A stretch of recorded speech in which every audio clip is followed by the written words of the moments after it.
How's it going, everybody? This is Beat the Bush. This is the QIXZOCV 32-inch high-definition monitor. It's a portable one and it's on a stand that rolls around. It's not 4K, it's only HD, 1080p, and a very nice glossy finish. I'm gonna leave the unboxing until the end and really just concentrate on the features on this thing first. So you have an Android 12 system here.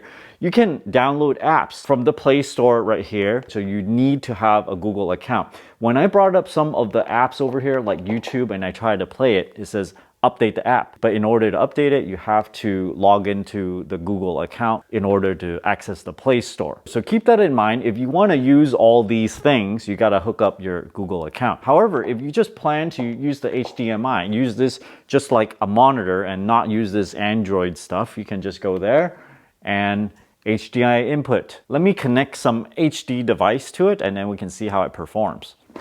Should we play R-Type 1, R-Type 2. I have an old school PC engine and you need this converter to play a US-based Bonk's Adventure. Let's go. We go to HDMI.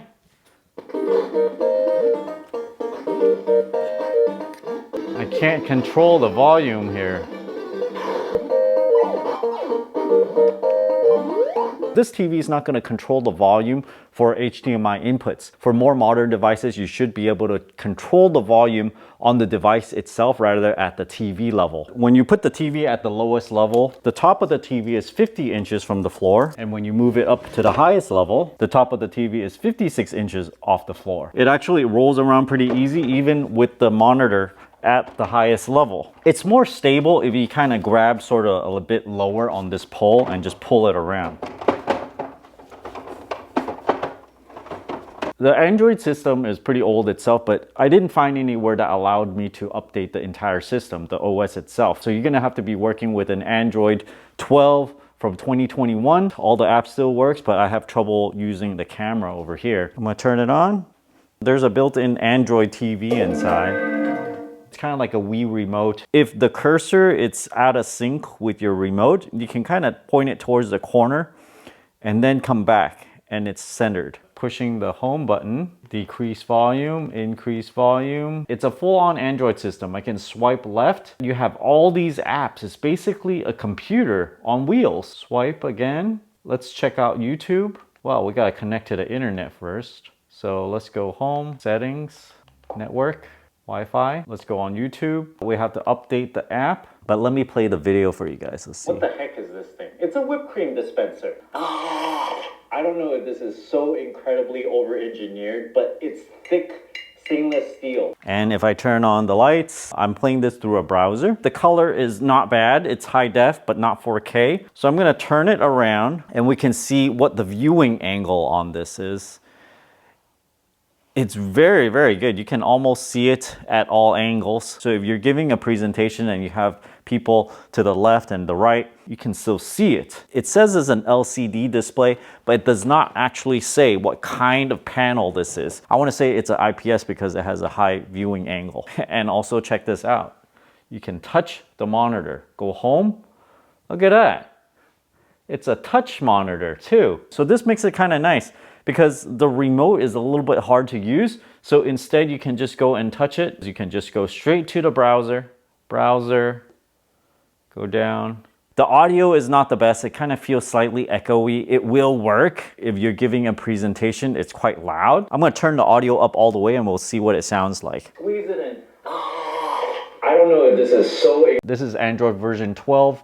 Security update from 2021, so it's a pretty old version. If we look down the settings, 8 gigabytes of memory, 128 gigabytes of storage right there, but you got another 100 gigabytes to use. Device name Fit32, Android version 12, build number right there. Notice right here there's a camera hole, so I'm like, oh, there's a camera, great. But when I went to the camera app up here, it just couldn't find it. I'm not too sure why, but typically you're supposed to be able to go to settings and see the camera somewhere in there, but I don't see it anywhere. So maybe it's not connected. When I unpacked this thing, it was at 1%. Talking with the manufacturers, they told me that even though it drained to 1%, internally, it still has a 10% battery capacity. So it's not over discharged. So I'm like, all right, let me recharge the whole thing and do a drain test. So the total time ran for about 7.5 hours. And this is rated for 7 to 8 hours. So at least for this unit, it did not damage the battery. So I suggest if you get your battery at 1%, also charge it up and do a drain test on it just to double check that the battery is good.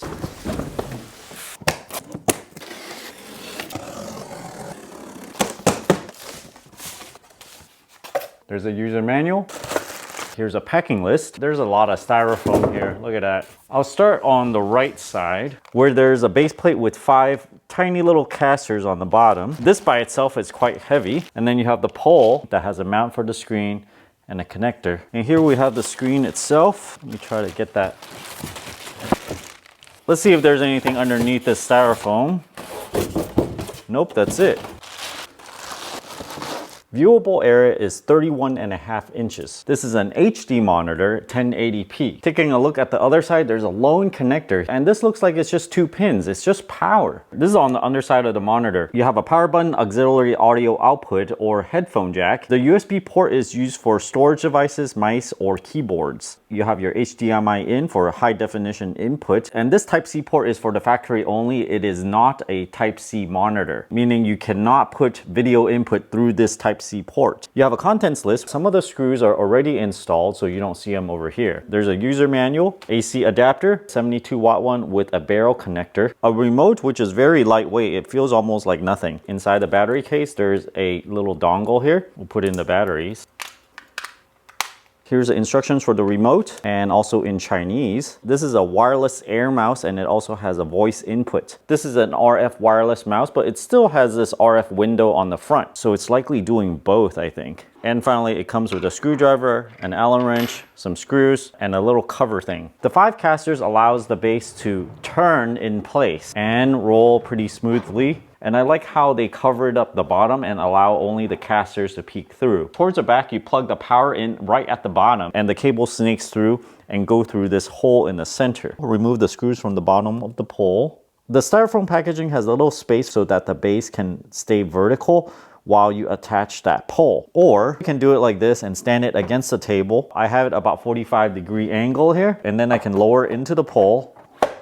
Make sure that notch fits inside like that. Attach the power cable and now reattach the 3 screws. Put the whole cover on to seal it up and stand it up. Interesting way to roll. The monitor mount includes this cover for the back. It's magnetically held together so you can just pull it back like this to reveal the bracket that holds it. On the monitor, there are 4 screws but no clips that tries to hang on top of this first before you attach the screws. So we need to have 2 on top that's slightly loosened so it can fit in these 2 holes. It's probably best to even put like a blanket underneath. This table is fairly clean with no screws underneath. This is the power connector. We'll remove the bottom 2 screws first, and then the top 2 will slightly loosen, just enough to hang that bracket. Move this connector out of the way first. As you're holding the monitor, thread that connector through that hole, and then place those 2 screws on top of that bracket. Now it's hung in place. I can sort of let go, but it's kind of fragile right now. Secure these screws, connect the power at the top.